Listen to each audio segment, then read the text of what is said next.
Hey everyone, this is Scott from Forgot to Grow Up. Welcome to our Penny Dreadful City of Angels season finale thoughts. Just finished watching the season finale of the first season of Penny Dreadful City of Angels, and I'm just going to be sharing my general thoughts on the episode and over on the season overall. So this series, or the season finale, starts off with what we've been leading up to this whole time. Finally, a kind of riot, or the kind of tensions between the Mexican community and the police and the white community have finally come to a big, to their climax with the, last episode ending with the police lynching the one Mexican boy who had been framed in a sense, who confessed to murders that he didn't commit in order just to not be framed as a rat.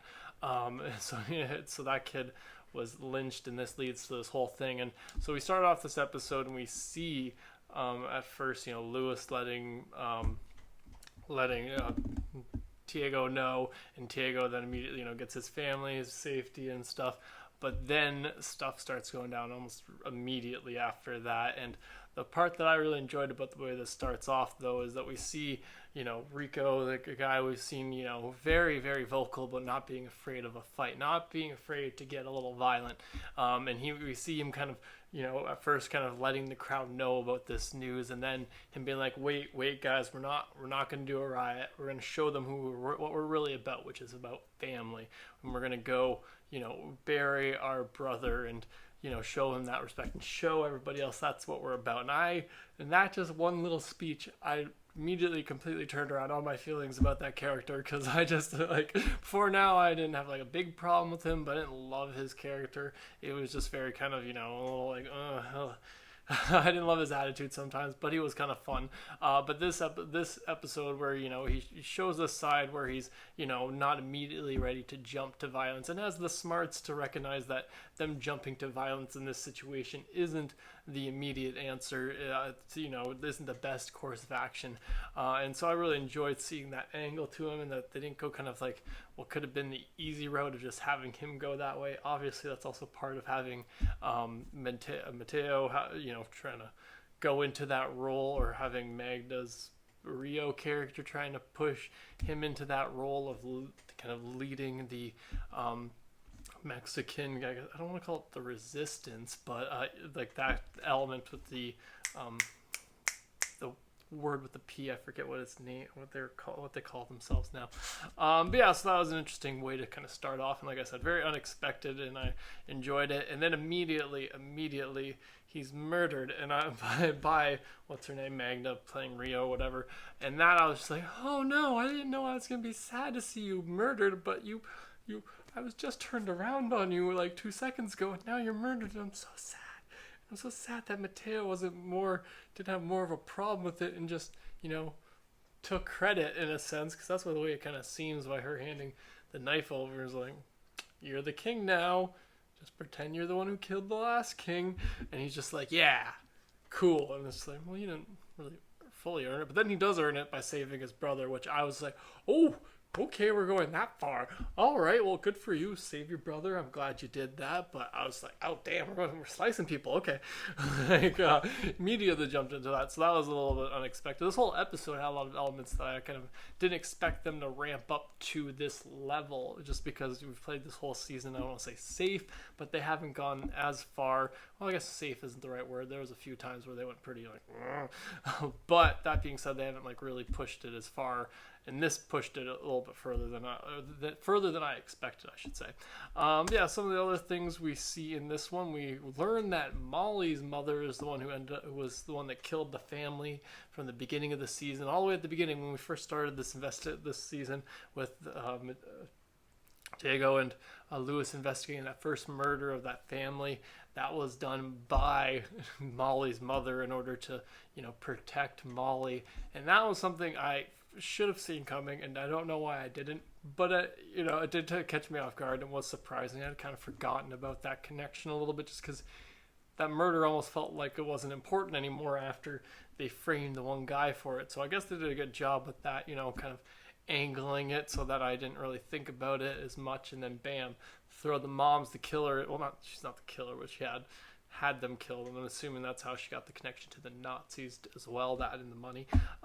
So yeah, that was just an interesting thing to learn, but that also kind of backfires on her by her telling Molly about it, and Molly ends up also killing herself, or kills herself, not also, but ends up killing herself, which I was like, oh, that kind of tracks a little bit. That I kind of saw happening at some point in this, potentially happening in this season, I should say, just because, I don't want to say she's over dramatic, but it just does seem like her kind of move. And so, again, I can't blame her being overridden with that guilt of, her mother having done all these terrible things, murdering a whole family just to keep her, at the head of the church, or at the head of this, mission of hers. So it's just, I get why Molly did it. It wasn't as surprising to me, though. The surprising bit was having her embraced by Santa Muerte. So that was fun. I liked that little inclusion. But I'm also like, is this going to be some kind of thing next season? Or is there going to be another? It feels like there's going to be another season. The way we end this one off, leaving it very much in the, the Nazis winning, in a sense, is where we've left the season off. So I hope the series doesn't just end in this point. I don't like it, but it is also was open-ended enough that if it does end, it's kind of like, okay, it wasn't a cliffhanger. That's one thing I really enjoyed, that it wasn't a cliffhanger ending to this season. We're not left on some like, oh, is it going to break out into a riot? Is Molly end up going to? No, we got most of the answers to this season, but we are kind of curious. I'm curious at least to see where it goes from here. So I'm hoping they at least do another season, because I did enjoy this one. There was ups and downs. There was parts that I didn't enjoy that made me uncomfortable. But that was one thing that watching these last couple of episodes, it made me think that this show has done a really great job of making my emotions just go up and down. It's so soap opera-y with things, and it's not always like a good, happy, sad kind of. Sometimes I'm just like, oh my god, I don't want to watch this scene with Molly being all dramatic. But other times I'm like, ooh, this is cool. This is very interesting to see these things they're exploring. So it is very interesting how they did a really good job of kind of keeping me up and down throughout the season, and that keeps you involved, or keeps you interested at least. My interest was up and down a few points, but that's because I did feel they did still sidetracked the idea of, the fact that I thought we were going to explore more of this idea with Santa Muerte and with Magna in this season, and all she did this season was spark this, was put all the push a bunch of people into doing things that end up leading to the conflict, the conflict between the Mexican community and the white community. So it was just, I was expecting a little more. I was hoping a little more, but they did end it off at least in a good one. These last 3 episodes, I thought, kind of covered a little bit more of the area that I wanted, a little bit closer to it, a little bit more of an idea of what she was aiming for. One character who I was very disappointed in this episode was Dr. Kraft. Last episode and last video, I was talking about just how happy I was that he stood up to Elsa and was like, no, I'm not going to, fire Tiego's mom just because what Magna tells me to. But then this episode, and I can't blame him actually, because it's an overreaction. You can talk about how, this isn't the thing. He was going the right direction at first, and then Elsa got in his ear, or Magna got in his ear, started talking, and the way it ends off this season with Dr. Kraft, I'm not happy with him anymore. So that was a little bit disappointing, but it was also a little bit interesting. I'm curious now, though, to go look up, because I believe that actor was in the original Penny Dreadful, where he played a different character. But now I'm curious if the names connect, because we learned in the last episode, I didn't actually mention this in the last video, but we did learn what his actual family name was, which had zero meaning to me. But then I thought about it, I'm like, wait, what if it's connects to his character in the other show? Maybe, I don't know, I'll have to look that up after.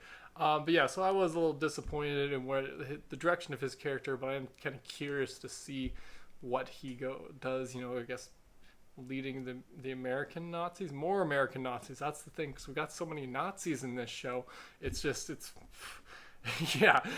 So yeah, overall, I did enjoy this season. I thought the season finale at least did a good job of wrapping up most of the big points of the season. I'm still like besides Maggie just wanting to cause shit, I'm curious to see a little bit more of what her overall plan is. Is it just she's just leading to? Is this whole show based about how she's to blame for everything, all the bad conflicts in the world? I'm not sure. I am curious to learn a little bit more about that and to explore more, hopefully do in another season. But yeah, that's all my thoughts on Penny Dreadful City of Angels Season 1. Be sure to let me know in the comments below what you thought about the first season. And if you're curious about my thoughts on more TV shows, be sure to check out my TV show thoughts playlist, which I've linked at the end of the video. Thanks again for joining me today. Sure to subscribe to the channel if you're not already, and have a good one.